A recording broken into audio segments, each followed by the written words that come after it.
नमस्कार। अस्सलाम वालेकुम। जयराम जी की। आज हम एक उदार समतावादी विचारक की चर्चा करेंगे। एक महान अमेरिकन उदारवादी की चर्चा करेंगे, जॉन रोल्स।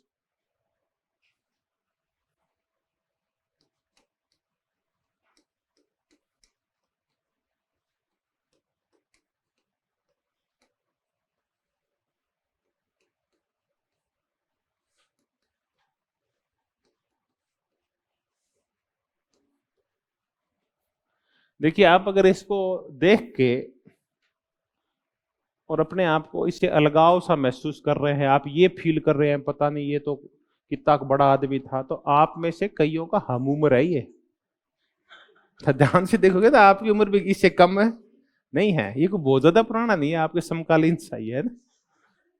कब तक था? 2002 तक था ये। चलिए, अब हम इस जॉन रोल्स की चर्चा करें। मेरे से तो बहुत बड़ा है ये। चलो, खुद को गलफत में रखने के लिए ये ख्याल भी क्या है, अच्छा है। चर्चा कर रहे थे जॉन रोल्स की। जॉन रोल्स अमेरिकन था, यूएस का रहने वाला था। हम इसके बचपन में बिल्कुल नहीं जाएंगे कि प्रतिभावान था या नहीं था, लेकिन 1970 के बाद राजनीतिक दर्शन में जो कुछ घटित हुआ उसके सेंटर में कौन बैठा है? जॉन रोल्स बैठा। इतने महान है इसके विचार। या तो ये कह लीजिए कि हम जिस सदी में जी रहे हैं वो सदी अमेरिकन सदी है, इसलिए हो सकता है जॉन रोल्स इतना फेमस हो गया होगा। या फिर हम ये कह कि अमेरिकन प्रभुत्व है, अमेरिकन हेजेमनी के काल में जी रहे हैं, इसलिए ऐसा कुछ हो गया होगा। लेकिन ये जो पॉलिटिकल फिलोसॉफी में 1970 के बाद चारों तरफ जो घूम रहे हैं, हम किसके चारों ओर घूम रहे हैं? जॉन रोल्स के चारों ओर घूम रहे हैं। हम इसको देख लें। ये एक उदारवादी विचारक था।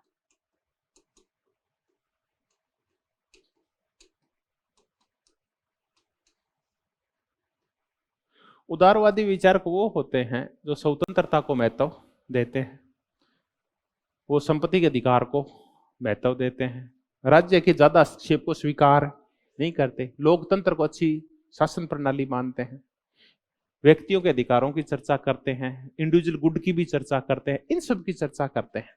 तो इसने ऐसा क्या किया?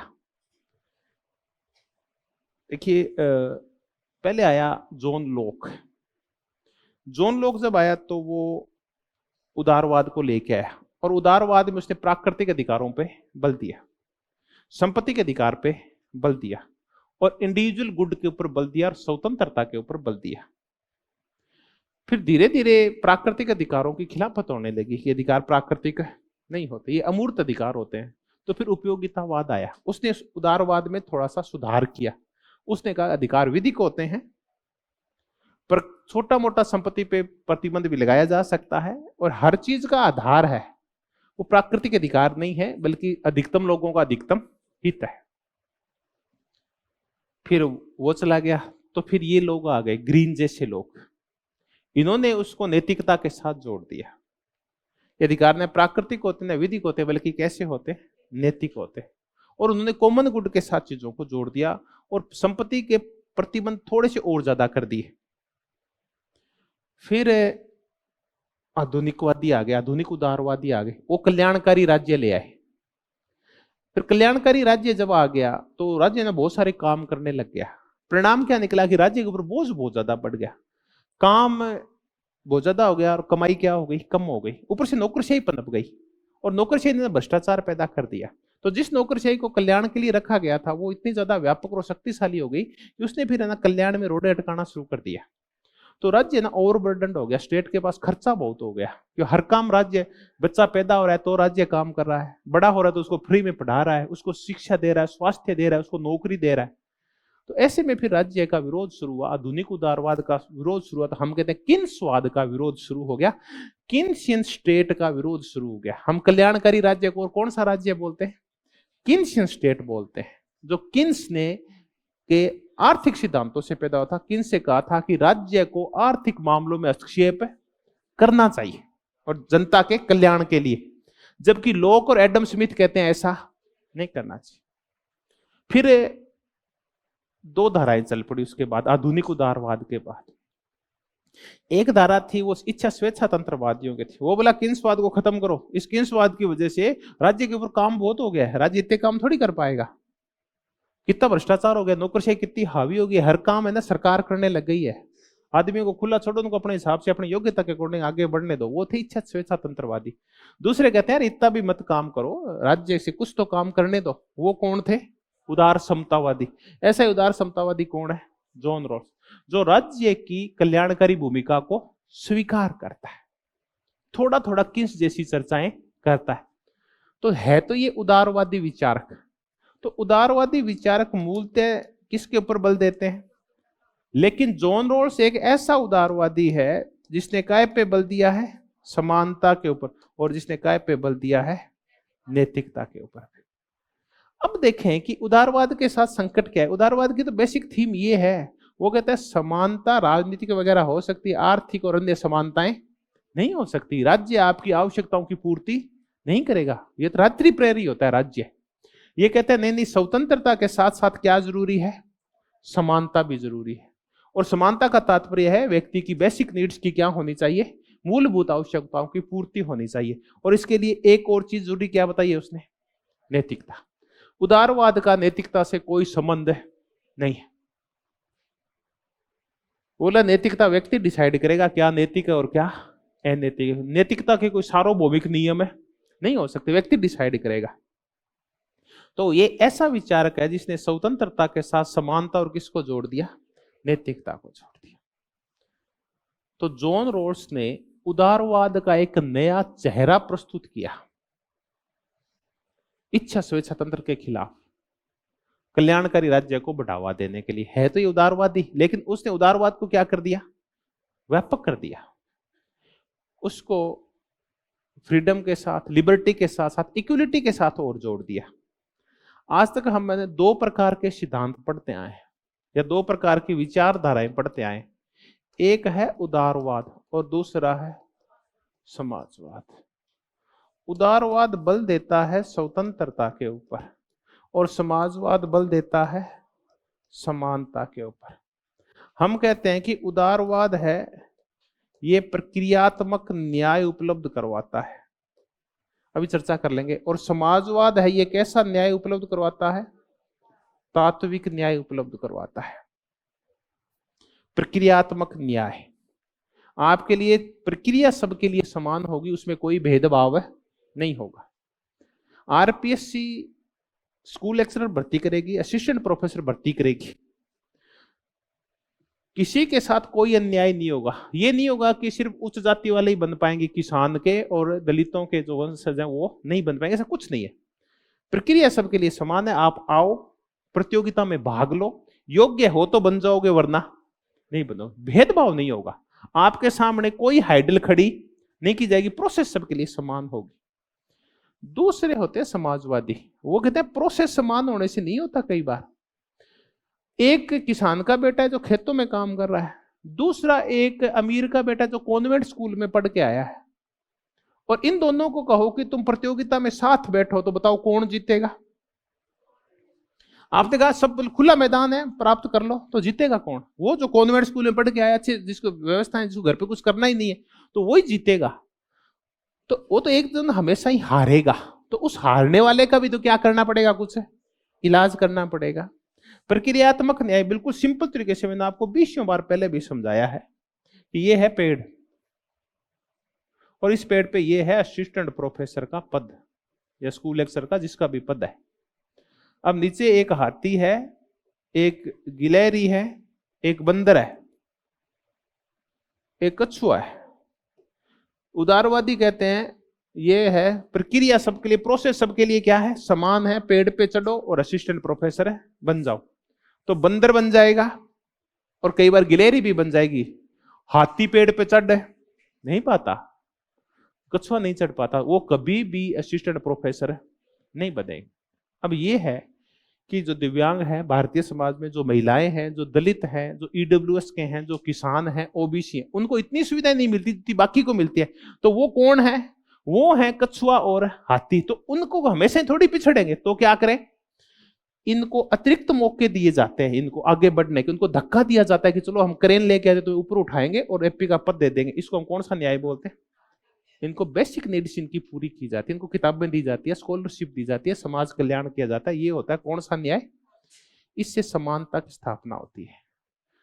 तो जॉन रॉल्स क्या करता है? स्वतंत्रता के साथ साथ किसको बढ़ावा देता है? समानता को। प्रक्रियात्मक न्याय के साथ साथ तात्विक न्याय को बढ़ावा देता है और न्याय का एक नया ही स्वरूप सामने रखता है वर्तमान समय। तो ऐसा एक महान विचार कौन पैदा हुआ? John Rawls. अब आपके इसकी बड़ी बड़ी बातें समझ में आ जाएगी। एक छोटी सी चर्चा है, मैं पूछूं, इसका जो राज्य है वो कल्याणकारी है या नहीं है? इतना बता दो। इसका राज्य कल्याणकारी है ना? तभी तो वो सबके लोगों की बेसिक नीड्स क्या करेगा? पूरी करेगा। तभी तो तात्विक न्याय आएगा, वरना आएगा कैसे? ठीक, जॉन रॉल्स। अब हम देखें कि ये था कौन। देखो, जॉन रॉल्स एक प्रोफेसर था फिलोसॉफी का और हार्वर्ड विश्वविद्यालय में पढ़ाया करता था। अमेरिका के हार्वर्ड विश्वविद्यालय में दर्शन शास्त्र पढ़ाया करता था और इसकी जो पसंदीदा ब्रांच थी ना, वो पॉलिटिकल फिलोसॉफी थी, राजनीतिक दर्शन था। तो राजनीतिक दर्शन पे जब ये विचार किया करता था तो इसने सोचा था कि इस समाज को सुखी कैसे किया जाए। तो देखिए, सबसे पहले कोई समस्या आती है, फिर उसके क्या खोजे जाते हैं? समाधान खोजे जाते हैं। तो इसके सामने समस्या क्या आई? समस्या आई जो 1950 का दशक था और जो 1900, ये अमेरिकन समाज में बड़े उथल पुथल वाले दशक थे। 1950 से 60 और 60 से लेके 70 तक। पहला संकट यह आया कि अमेरिका में नागरिक अधिकार आंदोलन शुरू हुआ, सिविल राइट्स मूवमेंट।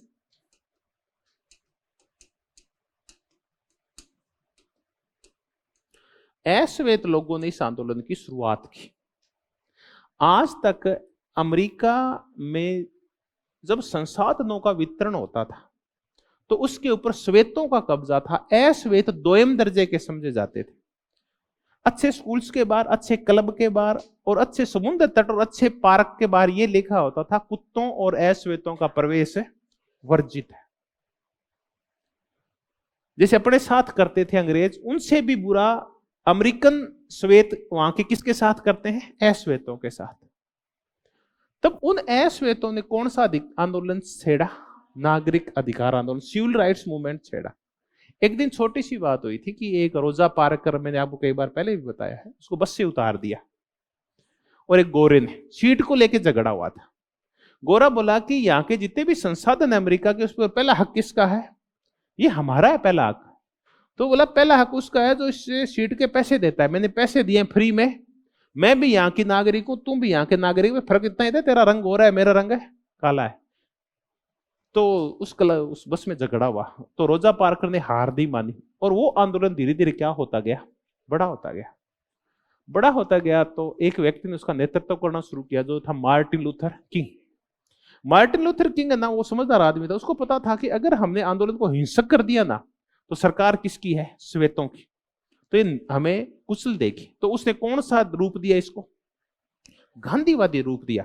तब हम कहते हैं कि अमेरिका का सबसे बड़ी गांधीवादी नेता कौन हुआ है? मार्टिन लूथर किंग जूनियर हुआ है। उसने, रोजा पार्कर ने, उसने एक बड़ा आंदोलन शुरू किया अश्वेतों के अधिकारों के लिए, गरिमा के लिए और अच्छे मौकों के लिए और गरीबी दूर करने के लिए। फिर ये आंदोलन हिंसक भी हो गया था। जो युवा थे ना, उन्होंने देखा कि युवा लंबा संघर्ष नहीं कर पाते। फिर वहां एक आंदोलन चला, ब्लैक पैंथर्स आंदोलन, काला चीता आंदोलन। वो वहां के अश्वेत युवाओं का हिंसक आंदोलन था। पहला तो ये उथल पुथल मच रही थी, श्वेत और अश्वेत आपस में झगड़ रहे थे क्योंकि अन्याय हो रहा था किसके साथ? अश्वेतों। तो वो न्याय मांग रहे थे, वो सामाजिक न्याय मांग रहे थे, सोशल जस्टिस मांग रहे थे। दूसरा, हमें पता है कि 1954 के आसपास एक और बड़ी घटना हुई। वो घटना ये हुई कि वियतनाम में दो देशों की सेनाएं आपस में लड़ी। एक वियतनाम की खुद की सेना थी, स्वतंत्रता सेनानियों की सेना, जो हो ची मिन्ह के नेतृत्व में खड़ी हो गई। उसके सामने उनके मालिक थे फ्रेंच।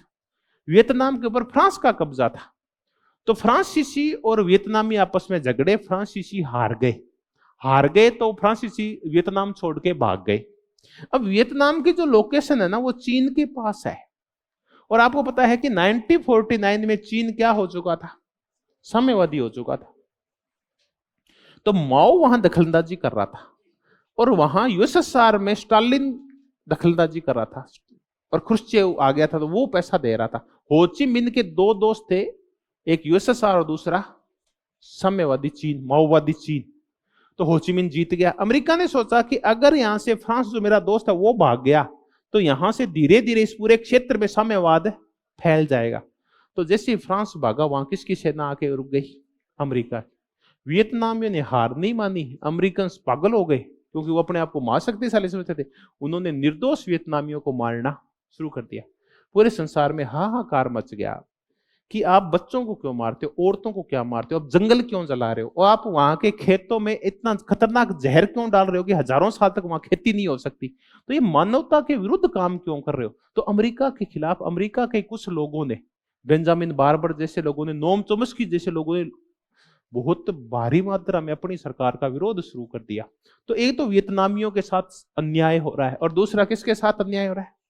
श्वेतों के साथ। ऐसे करके उथल पुथल मची हुई थी, परमाणु बम आ गए थे और उसके बाद शांतिवादी आंदोलन चल रहे थे, युद्धों का संघर्ष था, शीत युद्ध ऊपर से चल रहा था। तो चारों तरफ ना अन्याय का सा माहौल था अमेरिका के अंदर, विशेष करके वियतनाम और श्वेतों को लेकर। तब जॉन रॉस ने सोचा कि इस अन्याय का समाधान क्या है। तो उस अन्याय को दूर करने के लिए और एक आदर्श समाज, आइडियल सोसाइटी बनाने के लिए उसने अपने कौन से नियम दिए, कौन सा सिद्धांत दिया? न्याय का सिद्धांत। हम राजनीतिक दर्शन का एक पिता देखते हैं जो है प्लेटो। प्लेटो एक आइडियल, एक आदर्श समाज की, अच्छे समाज की स्थापना करना चाहता है। तो उस आदर्श समाज की नींव में वो किसको रखता है? न्याय को। ऐसे एक अच्छे, शांतिपूर्ण, सुखदायी समाज की नींव कौन रखना चाहता है? वो भी किसका वर्णन करता है? न्याय का वर्णन करता है। तो एक आदर्श समाज के लिए उसने न्याय के नियम बनाए, जॉन रॉस ने।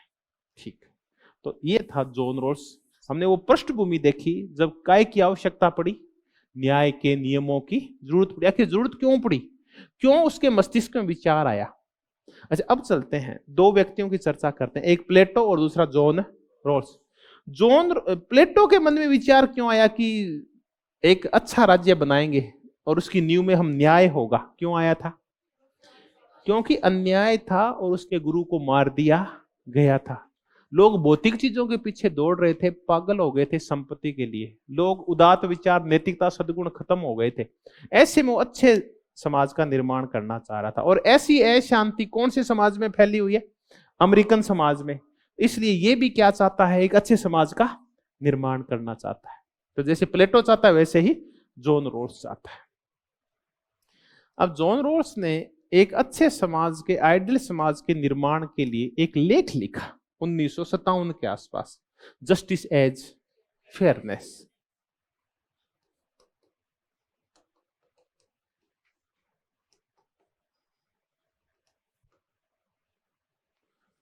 निष्पक्षता के रूप में न्याय। आज अपनी जो पूरी चर्चा होगी इस शब्द के ऊपर केंद्रित हो जाएगी। आप बार बार देखना, कई बार तो सीधा ही क्वेश्चन आ जाता है, आजकल तो नहीं पूछेंगे निष्पक्षता के रूप में न्याय, जस्टिस एज फेयरनेस, ये तो नहीं पूछेंगे, तो कॉमन वाक्य हो गया ये। लेकिन चार जो शब्द पूछेंगे बाई चांस कौन सा जॉन रॉस से संबंधित है और कौन सा संबंधित है नहीं है, तो ये बहुत ही महत्वपूर्ण तीन शब्द है, जस्टिस एज फेयरनेस, निष्पक्षता के रूप में न्याय। इसका लेख था।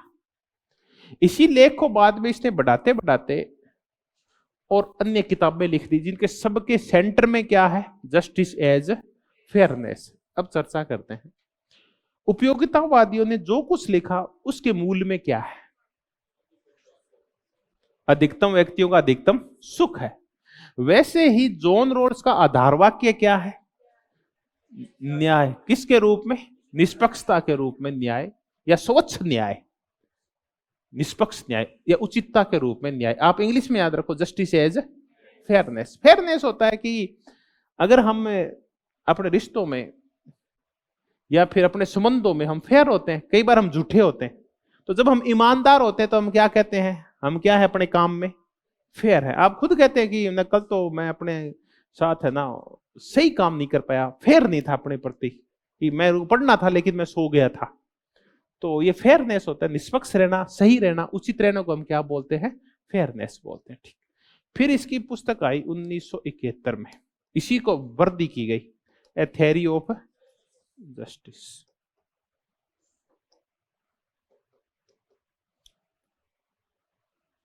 और जैसे थ्योरी ऑफ जस्टिस आई, हलचल मच गई। इसका पहला ही चैप्टर, उसका नाम है जस्टिस एज फेयरनेस का पहला चैप्टर है ये, पहले एक लेख है ये, फिर इस पुस्तक का पहला चैप्टर है जो 1971 में आई थी। अब जैसे 1971 में थ्योरी ऑफ जस्टिस आई, हम कहते हैं एक काम हो गया है जिसको हम कह रहे हैं पैराडाइम शिफ्ट बोलते हैं।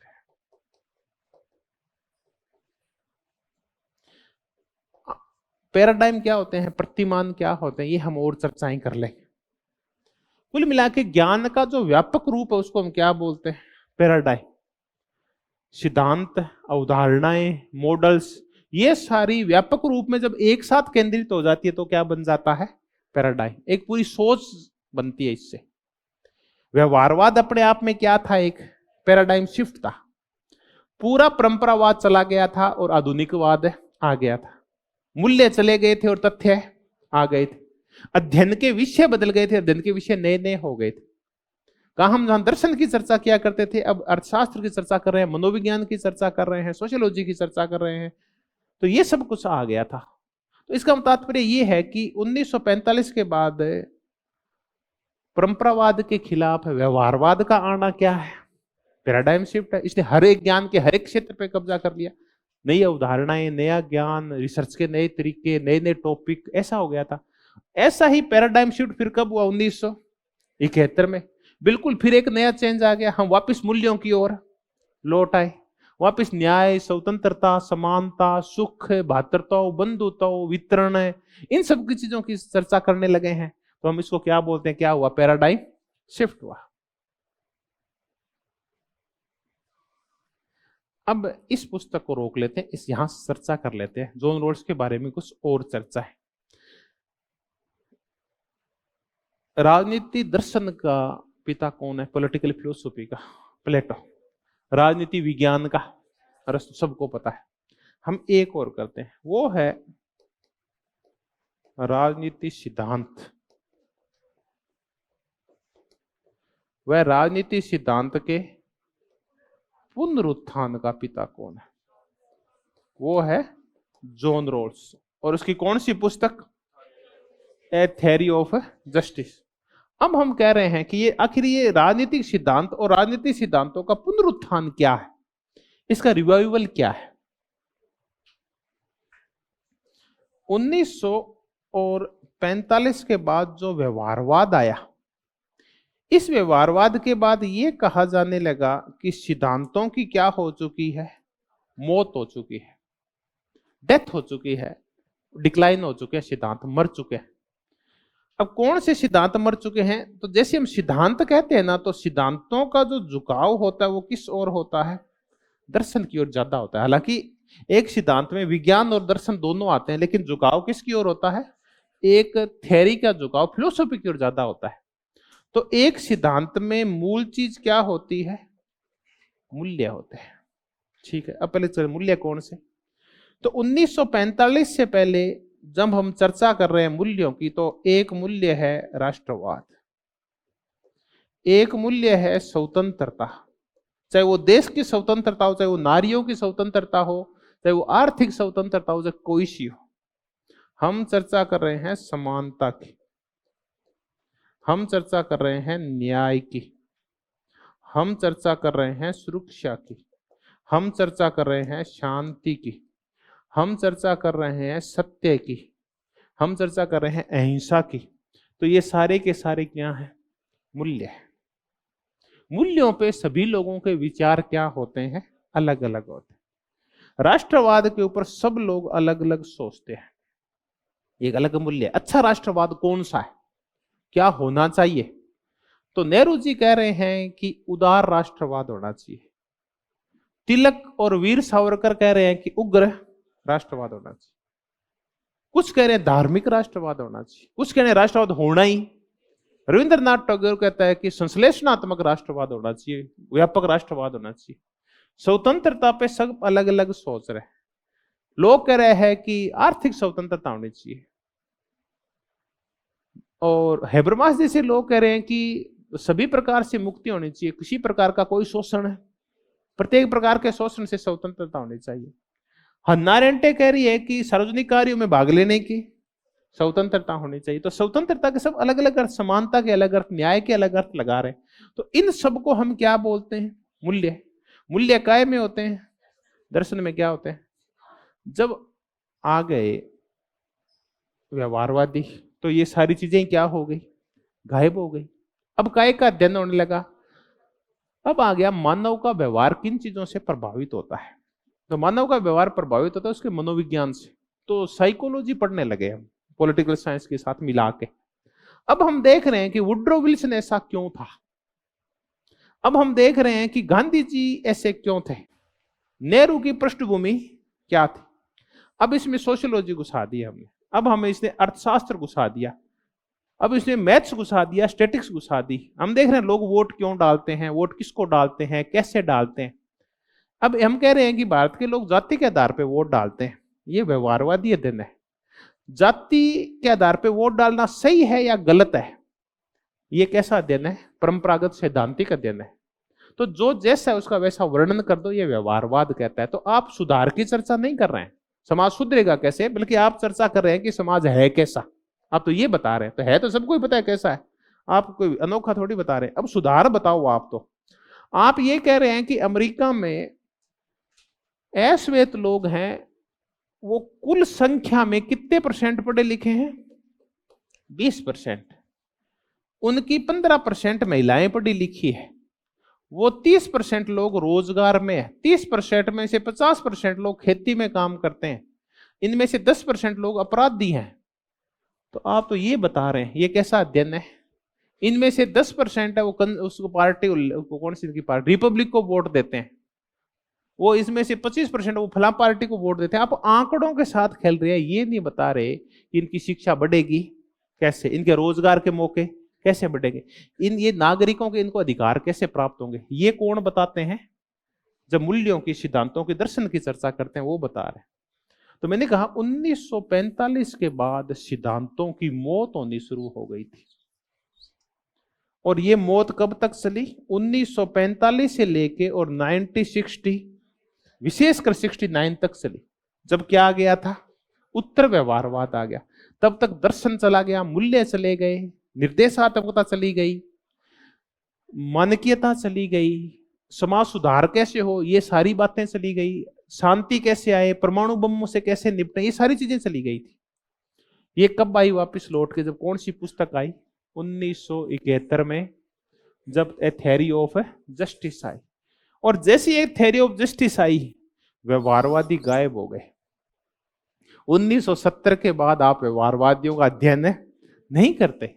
उसके बाद डेविड ईस्ट ने जोर लगा लिया, किसी ने उसकी पुस्तक को नहीं पढ़ा। आप देख लेना, आप आमंड को, ईस्टन को, डहल को, डहल तो फिर भी थोड़ा बदल गया था बाद में, इनकी पुस्तक है ना 70 के बाद जो कुछ इनका आया ना उसको किसी ने नहीं पढ़ा। जबकि हम देख रहे हैं कि 50 से लेके 70 तक किसका बोलबाला था? आमंड का, ईस्टन का, डहल का, इन सब का बोलबाला था। बाद में बोलबाला किसका हो गया? जॉन रॉल्स का। अब जैसे जॉन रॉल्स ने पुस्तक लिखी, इसके साथ एक व्यक्ति काम और किया करता था, वो था रॉबर्ट नोजिक। दोनों एक ही डिपार्टमेंट में थे, फिलोसॉफी डिपार्टमेंट में, हार्वर्ड विश्वविद्यालय में। उसने इसके खिलाफ फिर एक किताब और लिख दी, एनार्किस्ट एंड यूटोपिया। फिर उसी के खिलाफ एक अमेरिकन और था जिसका नाम था माइकल वाल्जर। उसने 1983 में एक पुस्तक लिख दी, स्पीयर ऑफ जस्टिस। फिर अमर्त्य सेन ने एक पुस्तक लिख दी, वो आइडिया ऑफ जस्टिस। फिर सेंडल ने पुस्तक लिख दी, लिमिट्स ऑफ जस्टिस।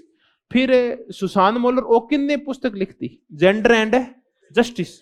तो हमने देखा कि न्याय का मूल्य कहां आ गया है? केंद्र में। हम स्वतंत्रता, समानता, न्याय, लैंगिकता, इन मुद्दों की चर्चा कर रहे हैं। तो अब वापस में क्या हो गया था? पुनरुत्थान। और उनके मूल में कौन था? जॉन रॉल्स, जिसने बहस शुरुआत की थी। सारे लोग अब न्याय के चारों ओर केंद्रित हो गए, स्वतंत्रता, समानता, कल्याणकारी राज्य, इन सब मुद्दों की चर्चा कर रहे हैं। तो हम कह रहे हैं कि 1971 में जो थ्योरी ऑफ जस्टिस है, इसने पैराडाइम शिफ्ट का काम किया, और राजनीतिक सिद्धांतों के पुनरुत्थान का पिता कौन बन गया? John Rawls.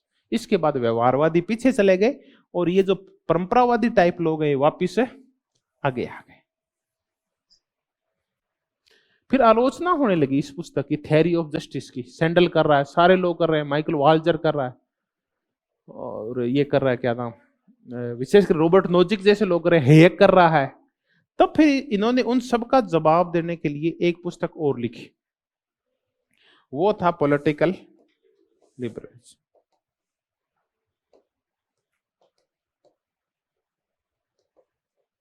तो ये पुस्तक किस लिए लिखी गई है बताओ चलो, कि न्याय के सिद्धांतों का जो विरोध हुआ था उनका जवाब देने के लिए जॉन रॉस ने कौन सी पुस्तक लिखी, पॉलिटिकल लिबरलिज्म। फिर इसने एक पुस्तक और लिखी 1999 में, वो पुस्तक थी द लॉ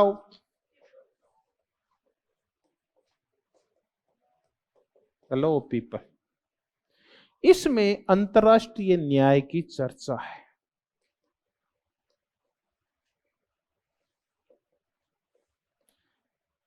चलिए, न्याय दो प्रकार का होता है। समाज में एक व्यक्ति अन्याय का शिकार हो सकता है, और अंतरराष्ट्रीय वातावरण में एक देश दूसरे देश का अन्याय का शिकार हो सकता है। इराक के साथ जो कुछ हुआ, पाकिस्तान के साथ अमेरिका ने जो कुछ किया, अफगानिस्तान में जो कुछ हुआ, या यूएसएसआर ने हंगरी के साथ जो कुछ किया, चीन विभिन्न देशों के साथ जो वर्तमान में कर रहा है, तो यहां एक देश दूसरे देश के साथ भी अन्याय करता है। सिर्फ समाज में एक व्यक्ति दूसरे व्यक्ति के साथ अन्याय नहीं करता, एक देश दूसरे देश का शोषण भी करता है। तो इसमें द लॉ ऑफ पीपल में क्या है, अंतरराष्ट्रीय न्याय। एक देश दूसरे देश के साथ न्याय कैसे करेगा। फिर इसने मोरल फिलोसफी के ऊपर और हिस्ट्री के ऊपर पुस्तक लिखी, नैतिक इतिहास के ऊपर। इसने अंतिम जो पुस्तक लिखी वो लिखी 2001 में। वो इसके लेखों का संग्रह है, a justice of fairness, a restatement. तो जहां से शुरू की थी, मरने से 1 साल पहले वही वापस आ गया, रीस्टेटमेंट, उसको दोबारा स्टेटमेंट किया, जस्टिस फेयरनेस में सुधार किया। ये अंतिम पुस्तक थी, इसके समस्त लेखों का संग्रह है ये वाला। तो लास्ट में एक पुस्तक और लिख लेना, जहां से हमने शुरू की थी वही है, इसके आगे लिखा हुआ है ए रीस्टेटमेंट, दोबारा स्टेटमेंट दिए गए, दोबारा चीजों को इसमें व्यक्त किया गया। तो ये पुस्तकें थी। पूछा जो जाता है, ये पुस्तक नहीं पूछी जाएगी, ए थ्योरी ऑफ जस्टिस नहीं पूछते या तो पॉलिटिकल लिबरलिज्म और या फिर द लॉ ऑफ पीपल पूछते। तो ये हमने इसकी पुस्तक कर ली। अब हमने एक नई चीज सीखी कि राजनीतिक सिद्धांतों का पुनरुत्थान करने वाला व्यक्ति कौन है, जॉन रॉस, जिसने मूल्यों की पुनर्स्थापना कर दी। अब हम इनके विरोधियों के ऊपर चलते हैं और कुछ विचारकों की चर्चा करते हैं, उससे हम समझ जाएंगे। विल किमलिका,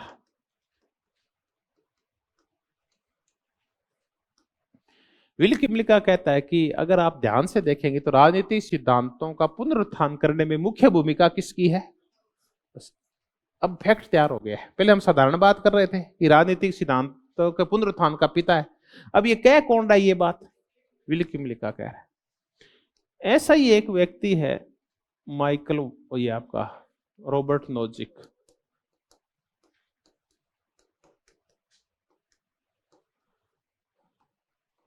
रॉबर्ट नोजिक एक जोरदार बात करा है। रॉबर्ट नोजिक ने 1974 में एक पुस्तक लिखी थी, एनार्की, स्टेट एंड यूटोपिया। धीरे धीरे याद हो जाएगी। एनार्की, स्टेट एंड यूटोपिया, अराजकता, राज्य और कल्पना लोक। इसने ये लिखा कि जब आप ए थ्योरी ऑफ जस्टिस पढ़ लेते हैं, जब आप जॉन रॉस को पढ़ लेते हैं, तो उसके बाद आपके पास सिर्फ कितने रास्ते बचते हैं, 2 रास्ते बचते हैं।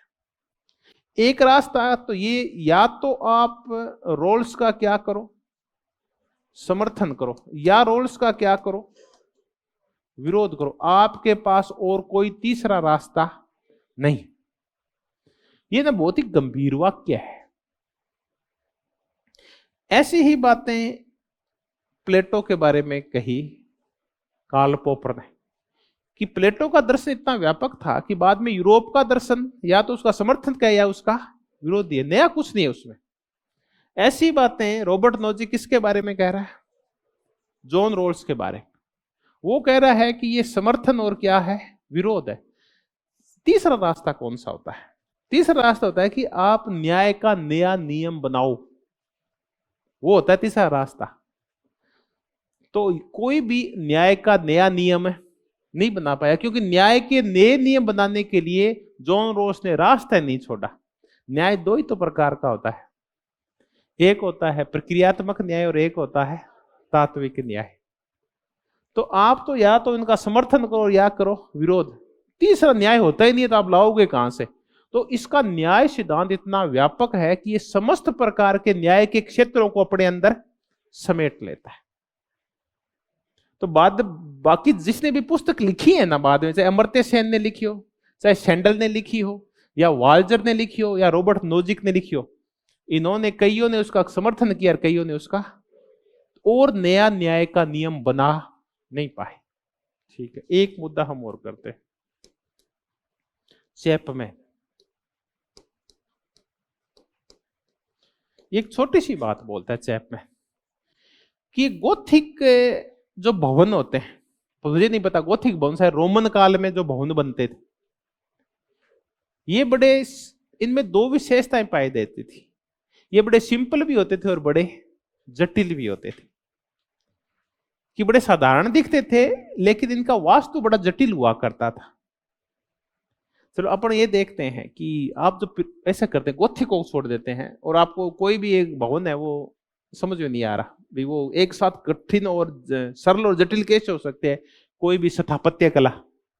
तो आप इनको देखो, ये जो गिरजाघर है, गिरजाघर नहीं सॉरी, मिस्र के पिरामिड है, कुछ नहीं है, पत्थर के ऊपर क्या रखे हुए?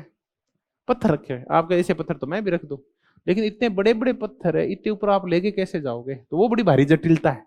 तो बिल्कुल सिंपल तरीका है, पत्थर के ऊपर क्या रखे हुए? पत्थर, कोई डिजाइन नहीं है, लेकिन वो इतने बड़े बड़े पत्थर लाए कैसे और उनको ऊपर चढ़ाया कैसे? ये बड़ी जटिलता है। तो कहते इसका जो न्याय सिद्धांत है ना, वो उन गोथिक भवनों की तरह है, जो लगता बड़ा सरल लेकिन साथ में क्या है, बहुत ज्यादा जटिल है, बहुत सोचना पड़ता है इसके ऊपर अगर आपको समझना है। तो इसमें दोनों का मेल है। चैपमैन कहता है ये सरल भी कठिन है, रॉबर्ट नोजिक कहते हैं बहुत ज्यादा व्यापक है, इसमें प्रक्रियात्मक न्याय भी है और इसके अंदर तात्विक न्याय भी है। और विल्की मिल्का कहता है कि ये इतना महान है कि इसने राजनीतिक सिद्धांतों का क्या कर दिया था? पुनरुत्थान कर दिया था।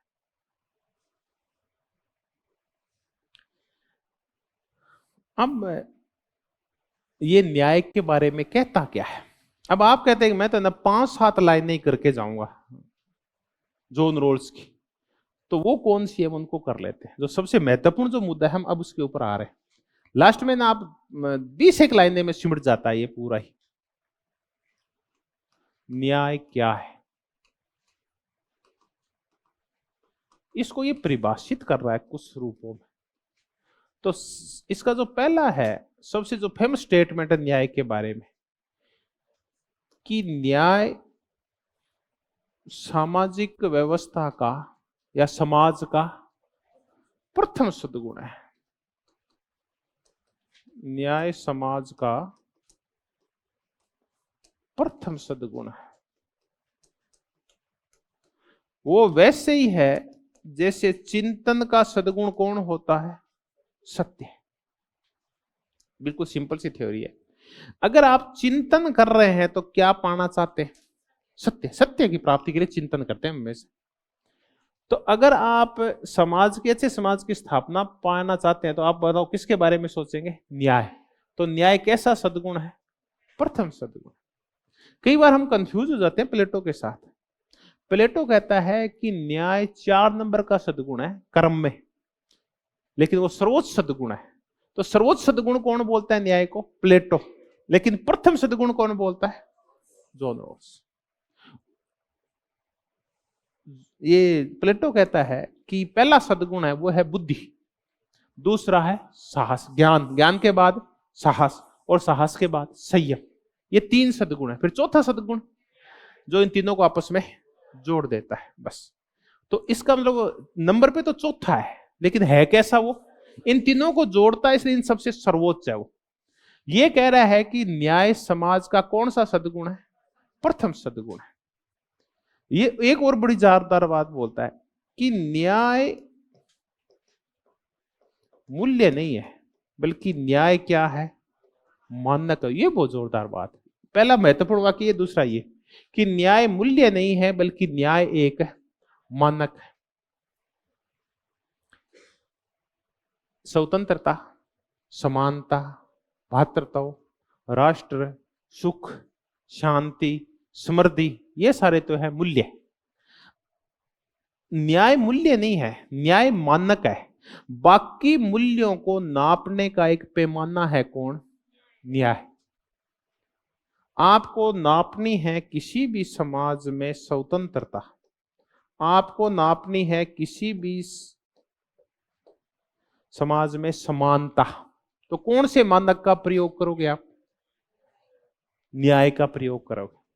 आप देखोगे कोई समाज किस मात्रा में न्यायी है, तो आप जैसे जैसे न्याय का मानक आप डिसाइड करते जाएंगे। ये स्वतंत्रता तो मूल्य है, इस मूल्य को किसके आधार पे नापोगे, न्याय के आधार पे।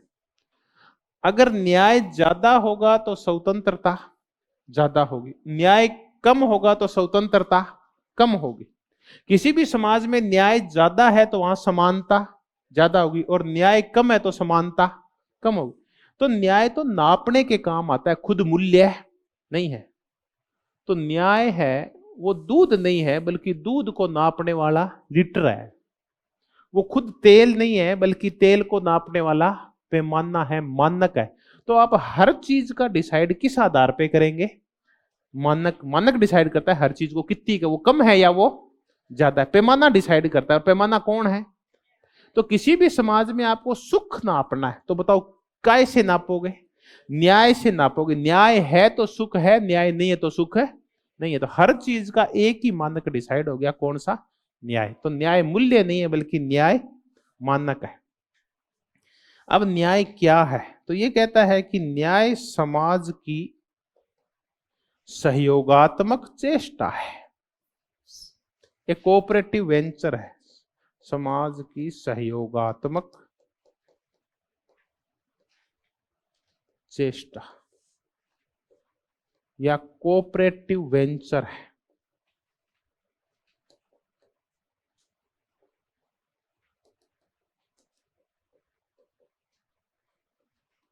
ये कोऑपरेटिव वेंचर क्या होता है, इसका तात्पर्य है कि या सहकारी चेष्टा कह लो, कि जो न्याय पहले एक ऐसा वेंचर है, एक ऐसी चेष्टा है जो हम डिसाइड करते हैं। लेकिन न्याय की जो स्थापना होती है वो किस रूप में होती है, जब हम आपस में क्या करते हैं, सहयोग करते हैं। अगर कोई भी सहयोग करने को तैयार नहीं है तो इसका मतलब उस समाज में न्याय की स्थापना, तो न्याय की स्थापना तभी होगी जब हम सब आपस में क्या करेंगे, सहयोग करेंगे। हम थोड़ी देर बाद देखेंगे कि न्याय की स्थापना के लिए सब लोगों को आपस में, समान नागरिकों को क्या करना पड़ता है, सहयोग, और आपस में समझौता करना पड़ता है। तो न्याय सहयोग से ही आ सकता है। अगर कुछ ये लोग चाहें कि हम तो नहीं, सहयोग नहीं करेंगे, तो उस समाज में न्याय की स्थापना भी, तो ये जब तक कोऑपरेशन नहीं करेंगे तब तक न्याय नहीं होगा। कोई आदमी ये डिसाइड कर ले कि मैं तो गुंडा ही बना रहूंगा, मैं तो अपने आप में सुधार नहीं करूंगा, मैं तो लोगों को मारूंगा, तो समाज में शांति आ सकती है क्या?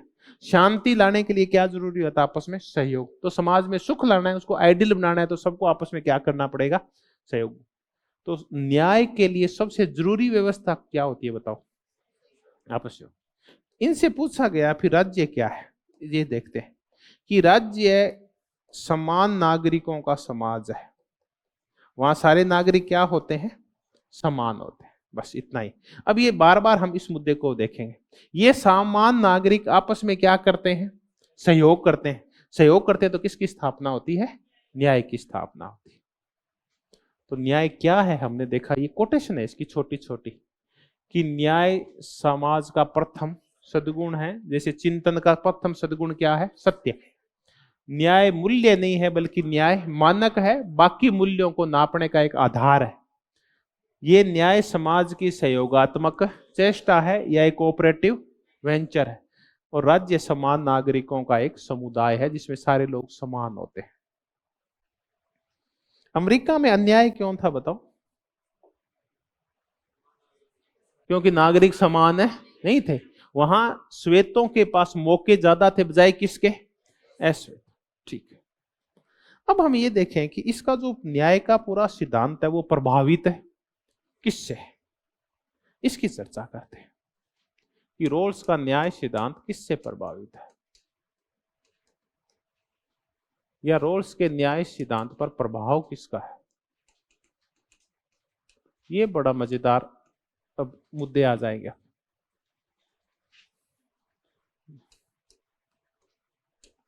हम रोल्स पे क्या देखेंगे, प्रभाव। देखिए प्लेटो का जो न्याय सिद्धांत है वो किसके खिलाफ आया था, सोफिस्टों के खिलाफ आया था। आपने देखा होगा ये थ्रेसिमैक्स, ग्लूकोन वगैरह ये सब के विचार कैसे थे, ये सोफिस्ट थे। वैसे ही जॉन रोल्स का जो न्याय सिद्धांत है वो किसके खिलाफ आया था, उपयोगितावाद के खिलाफ आया था। हम इसी की चर्चा करेंगे। तो जॉन रोल्स किसका समर्थक है और किसका विरोधी है अभी हमें पता चल जाएगा। बिल्कुल ये प्लेटो की तरह ही शुरुआत करता है। ये समर्थक है जॉन लॉक का, ये समर्थक है रूसो का, और ये समर्थक है कांट का। लेकिन इसका जो सिद्धांत आया क्यों था, इनका समर्थन करने के लिए नहीं आया था, बल्कि उपयोगितावाद का विरोध करने के लिए आया था। तो ये विरोधी है किसका, बेंथम का, हेनरी सिजविक का।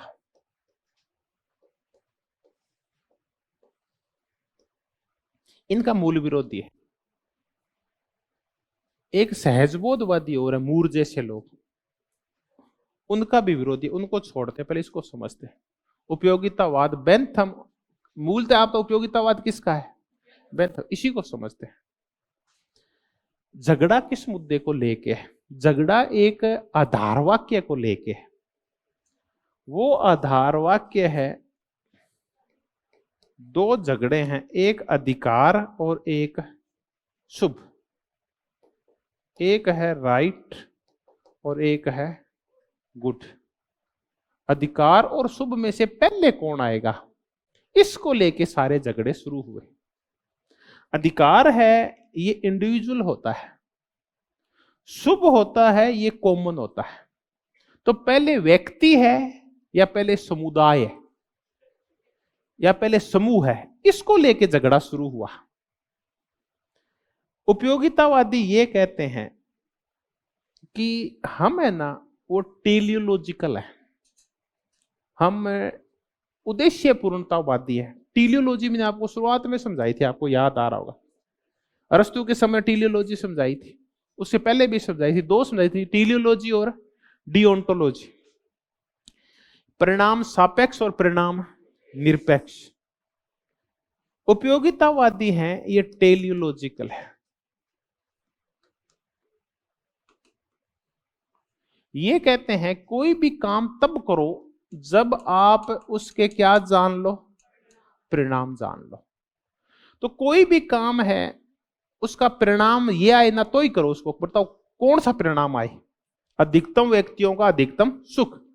आप कह रहे हैं कि हमें ना संसद की स्थापना करनी है, ठीक है, तो आप संसद की स्थापना से पहले कार्य कर रहे हैं। कार्य क्या कर रहे हैं, संसद की स्थापना करना। या आप कह रहे हैं कि हमें कार्य करना है, हमें अंग्रेजों से स्वतंत्र होना है। तो अंग्रेजों से स्वतंत्रता क्या है, एक कार्य है। ये कार्य आप तभी करोगे जब आप एक परिणाम आना चाहिए। कौन सा, फल आना चाहिए। कौन से फल के लिए काम करोगे आप बताओ, आप काम कर रहे हो काय के लिए कर रहे हो? हाँ, आप फल के लिए काम कर रहे हो। आप जो तैयारी कर रहे हो वो असिस्टेंट प्रोफेसर रूपी जो फल आएगा उसके लिए तैयारी कर रहे हो। तो आपका फल है वो असिस्टेंट प्रोफेसर है। इनके नजर में फल क्या है, अधिकतम लोगों का अधिकतम हित। आप स्वतंत्रता का कार्य कर रहे हैं तो आप इसको तभी करें जब रिजल्ट क्या आए, अधिकतम व्यक्तियों का अधिकतम हित। अब अधिकार पहले है या शुभ पहले है? तो शुभ है ना पहले आएगा, क्योंकि शुभ अधिकतम व्यक्तियों का क्या पैदा करता है, अधिकतम हित पैदा करता है। तो ये उपयोगितावाद यानी टेलियोलॉजिकल है। ये परिणाम पहले देखते हैं, परिणाम आना चाहिए अधिकतम व्यक्तियों का अधिकतम सुख। तो ये गुड है ना, ये कॉमन गुड टाइप है। अधिकतम व्यक्तियों का अधिकतम सुख है, ये है गुड। अब क्या करते हैं उपयोगितावादी? उपयोगितावादियों ने ये कहा कि दो प्रकार का व्यवस्था है। 51% लोग हैं वो कह रहे हैं कि दास प्रथा बनी रहनी चाहिए। 49% लोग कह रहे हैं कि दास प्रथा खत्म हो जानी चाहिए। अधिकतम व्यक्तियों का अधिकतम हित कौन सा है? कि दास प्रथा बनी रहे। तो आप क्या करते हैं कि 49% दासों के को तो अन्याय करते हैं, 51% के साथ है न्याय करते हैं। क्योंकि आप ये सारा काम दास प्रथा समाप्त करनी है नहीं करनी, इस कार्य को करने से पहले आप क्या देखते हैं? परिणाम क्या? अधिकतम व्यक्तियों का अधिकतम सुख। तो कोई भी काम करना है उससे पहले ये परिणाम आना चाहिए, फिर काम करना, वरना काम है मत करना। ठीक है, अब आ गया कि हो क्या रहा है, शुभ क्या है? तो शुभ का तात्पर्य है बहुसंख्यक लोगों का सुख। बहुसंख्यक कौन होते हैं? इनके सुख के लिए आप अल्पसंख्यकों के हितों की क्या चढ़ा देते हैं? बलि चढ़ा देते हैं। आप 80% श्वेतों को सुखी रखने के लिए अमेरिका की सरकार 20% अश्वेतों की गरिमा की, अवसरों की, शिक्षा की, इज्जत की क्या चढ़ा रही है? बलि चढ़ा रही है। तो उस समाज में न्याय नहीं हो रहा है, बल्कि क्या हो रहा है? अन्याय हो रहा है। अब इसको और सिंपल तरीके से समझते हैं। तो फिर होना क्या चाहिए? पहले शुभ होना चाहिए, पहले अधिकार होना चाहिए। अधिकार का तात्पर्य इंडिविजुअल गुड, और शुभ का तात्पर्य है ज्यादा गुड, थोड़ा बड़ा गुड। तो अब देखते हैं एक मजेदार उदाहरण जो विल किमलिका की पुस्तक के अंदर है, वो बड़ा अच्छी तरीके से समझाता है। 2 उदाहरण देता है बड़े अच्छे अच्छे वो, कि एक दिन एथेंस के अंदर सैकड़ों लोग इकट्ठे हुए और वो वहां ओलंपियाड शहर में इकट्ठे हुए। उस दिन वहां 2 पहलवानों की टक्कर होनी थी। टक्कर का रिजल्ट आएगा, जो मरेगा वो हार जाएगा, जो जिंदा रह जाएगा वो जीत जाएगा। जैसे वो सारा वहां खेल शुरू होता है, जनता शोर मचाती है। आधे एक तरफ हो जाते हैं, आधे एक तरफ हो जाते हैं। भाई इसके मार पटक मार, और खुश हो रहे हैं, चिल्ला रहे हैं, मुंह लाल हो रहा है, वैसे हाथ मार रहे हैं और भारी शोर कर रहे हैं। दोनों की लड़ाई शुरू होती है, लोगों को मजा आ रहा है। फिर एक पहलवान दूसरे पहलवान को मार देता है, और जो समर्थक होते हैं वो कूद पड़ते हैं। दूसरे को यार हमारा तो, हमारे वाला कौन सा कम था, सारे ही कूदते हैं। और अब खुशी खुशी मुंह लाल हो रखे हैं, कहां जा रहे हैं बातें करते हुए? घर जा रहे हैं। या जो नहीं देखने वो चूक गए, कितनी अच्छी लड़ाई, मजा आ गया भाई, आज वाली थी लड़ाई। तो हुआ क्या था कि एक आदमी की मौत से बाकी लोग क्या ले रहे थे? आनंद ले रहे थे। अब ये बताओ कि उपयोगितावादियों की नजर में, बेंथम की नजर में, ये काम जायज है या नाजायज है? जायज है, क्योंकि एक व्यक्ति की मौत से हजारों लोगों को क्या मिल रहा था? सुख मिल रहा था। तो शुभ पहले है या एक व्यक्ति का अधिकार पहले जिंदा रहने का? आप बताओ। तो जब रोल्स कह रहा है कि वो सैकड़ों लोगों का शुभ जरूरी नहीं है, बल्कि एक आदमी का जिंदा रहने का अधिकार पहले है, उनके सुख के लिए किसी की बलि चढ़ाई नहीं जा सकती। एक और मुद्दा करते फिर वापस आएंगे। विल किमलिक अपनी पुस्तक में लिखता है कि एक दिन ना एक औरत ये निश्चय करती है कि मैं है ना अपने यहाँ बहुत ही अच्छा एक बगीचा लगाऊंगी। तो बगीचा लगाती है बहुत ही अच्छा, उसमें तरह तरह के फूल खिलते हैं और फूलों की दूर तक सुगंधी आती है।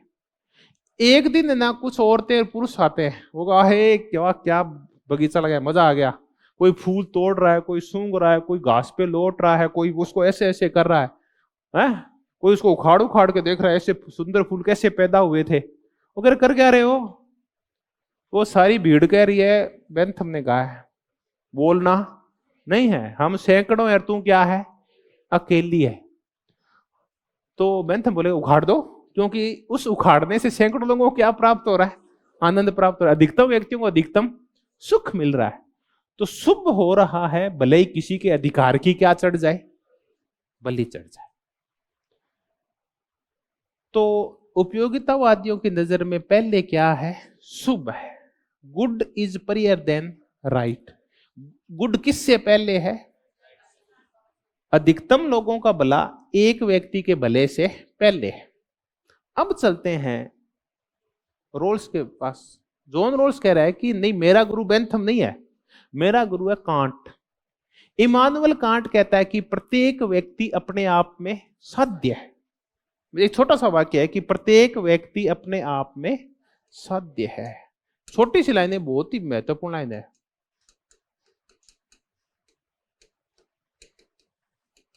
ये एक अकेली लाइन अपना जीवन भी बदल सकती है। प्रत्येक व्यक्ति अपने आप में एक सत्य है। हर एक व्यक्ति अपने आप में एंड है, किसी की इच्छा पूर्ति का साधन है नहीं है। एथेंस में जो मरा था वो साध्य था या साधन था? एथेंस में जो व्यक्ति मरा था वो कौन था? वो साधन था, लोगों को खुश करने का साधन। अगर साध्य होता तो उसको भी जिंदा रहने का हक होता। तो प्रत्येक व्यक्ति अपने आप में साध्य है। इससे कौन प्रभावित हुआ? John Rawls. और फिर उसने कहा कि अधिकार पहले है और शुभ बाद में। ठीक है, तो उपयोगितावाद जहां टेलियोलॉजिकल है वहीं डिओंटोलॉजिकल है। कौन? John roles. जॉन रोल्स का जो न्याय सिद्धांत है वो परिणाम सापेक्ष नहीं है बल्कि परिणाम निरपेक्ष है। आगे और समझ लेंगे इसको। ये फल की तरफ ध्यान नहीं देता, बल्कि काम अच्छे करोगे तो फल अपने आप ही क्या आ जाएगा? अच्छा आ जाएगा। गीता क्या कहते हैं? तू तो काम कर, तो तीर चला। ये दो तरीके से कहते हैं कि अर्जुन, कृष्ण कह रहा है यहां बोलोगा क्या दोस्त, तीर चला। करके बोलो तो कोई सामने है नहीं, चलाऊं किसके ऊपर? क्या चिंता मत कर, अपने आप ही आ जाएंगे तीर खाने वाले, है ना। हिमालय तक पहुंचने नहीं देंगे। वो तो अलग मुद्दा, वो तो मजाक है कि आप तो काम करो, फल की चिंता मत करो। आप तो न्याय के नियम अच्छे बना दो, कल्याण अपने आप ही हो जाएगा। पहले मत सोचो कि पहले कल्याण होगा या नहीं होगा, पहले नियम के नियम इतने अच्छे बनाओ कि काम अपने आप ही हो जाएगा। तो इसका जो न्याय सिद्धांत है वो कैसा है? परिणाम निरपेक्ष है। इसको हम फल निरपेक्ष बोलते हैं। फल निरपेक्ष को हम क्या बोलते हैं? डिओंटोलॉजिकल। पहले ही कहता है कि परिणाम मत देखो, काम करो आप। गीता भी कैसी है? डिओंटोलॉजिकल है। कांट भी कैसा है? डिओंटोलॉजिकल है। और जॉन रोल्स भी कैसा है? फल निरपेक्ष है। एक क्वेश्चन तैयार हुआ कि किसका जो न्याय सिद्धांत है वो फल निरपेक्ष है? जॉन रोल्स का न्याय सिद्धांत फल निरपेक्ष है। तो कहते हैं कि कौन सी शब्दावली है वो जॉन रोल्स की नहीं है? परिणाम सापेक्ष या परिणाम निरपेक्ष? ये टेलियोलॉजी है या डिओंटोलॉजी है? ये परिणाम की चिंता, ये कि आप न्याय के नियम अच्छे बना दोगे तो कल्याण अपने आप ही हो जाएगा। ठीक है, अधिकार। अब आप बताओ पहले कौन है? पहले इंडिविजुअल गुड कॉमन गुड से पहले है। छोटी सी एक लाइन है कि समाज जो बनता है ना वो जंजीर की तरह होता है, समाज की तुलना। और उसमें सैकड़ों चेन है एक जंजीर में। तो जंजीर कितनी मजबूत होती है? वो जितनी उसकी सबसे कमजोर कड़ी है ना उससे वो मजबूत है नहीं होती। तो जंजीर की 99 कड़ियां हैं वो बहुत ही मजबूत है, एक कड़ी कमजोर है। तो वो चेन कमजोर है या मजबूत है? वो चेन कमजोर है क्योंकि उसकी एक कड़ी कमजोर है। तो 99 कड़ियां मिलके चेन को मजबूत नहीं बनाती, बल्कि एक कमजोर कड़ी उसको क्या बना देती है। तो बताओ किसका गुड होना चाहिए? प्रत्येक व्यक्ति अपने आप में क्या होना चाहिए? साध्य है। पर जंजीर की प्रत्येक कड़ी अपने आप में साध्य है। तो पहले वो 99 कड़ियां जरूरी है कि वो एक कड़ी उसकी कमजोरी करना दूर करना जरूरी है। तो एक सुखी समाज कब बनेगा? जब कुछ लोग आगे बढ़ जाएंगे या सारे लोग आगे बढ़ेंगे? हम गलती क्या करते हैं? अब खुद आगे बढ़ना चाहते हैं, गड़बड़ यहीं से शुरू हो जाती है। औरों को पीछे धकेलते हैं। हम ये चाहते हैं कि हमारा पड़ोसी क्या हो जाए? गरीब हो जाए और हम कोठी बना ले, हम अमीर हो जाएं। तो वो क्या करेगा? जैसे हम कोठी बनाएंगे और उसके पास झोंपड़ी होगी तो वो रोज ही आएगा, छा है के, लूण है के, सा है के। हम के नहीं है तो फिर एक दिन पीछे से कूद के आ जाएगा, लठ लेके आ जाएगा एक दिन। तो आपको भी सुख से रहने, तो आप कोशिश करें कि अगर आपके पास महल है तो सामने वाले के पास भी क्या हो? महल हो, ताकि वो आपको परेशान है। तो एक सुखी समाज का निर्माण तब होता है जब सारे लोग क्या होते हैं? वहां सुखी। 51% लोगों के सुखी होने से सुख है नहीं होता, बल्कि 100% लोग जब सुखी होंगे तब होगा। तो न्याय का नियम क्या है? न्याय का नियम है कि समाज में समस्त लोगों के साथ क्या होना चाहिए? न्याय, समान रूप से न्याय होना चाहिए। नियम के नियम सबके लिए समान होने चाहिए, सारे लोग मिलकर डिसाइड करेंगे, यही न्याय है। तो हमने देखा कि मूल विरोधी किसका है? उपयोगितावादियों का। किसका विरोधी है? बेंथम का। अभी तक हमने ये देखा है कि समर्थक किसका है? कांट का है। अभी रूसो की लॉ की थोड़ी देर में फिर चर्चाएं आ जाएगी। तो इसने जो न्याय सिद्धांत दिया है वो किसके खिलाफ दिया है? सिद्ध सिंपल क्वेश्चन है, किसके खिलाफ? उपयोगितावादियों के खिलाफ। बेंथम का विरोधी। हमने और देखा कि ये टेलियोलॉजी है, डियोंटोलॉजी है। ये परिणाम निरपेक्ष है, परिणाम सापेक्ष नहीं, ये फल की चिंता नहीं करता, इतने पूछते हैं। तो अभी हमने एक क्वेश्चन जो तैयार किया है कि फल निरपेक्ष न्याय सिद्धांत किसका है, बस इतना कर लें, बाकी और आके देख लेंगे। ये उपयोगितावाद का विरोधी है। तो एक बार 5 मिनट का क्या देते हैं? विराम देते हैं, फिर आगे से चर्चा शुरू करते हैं। धन्यवाद, बहुत बहुत धन्यवाद।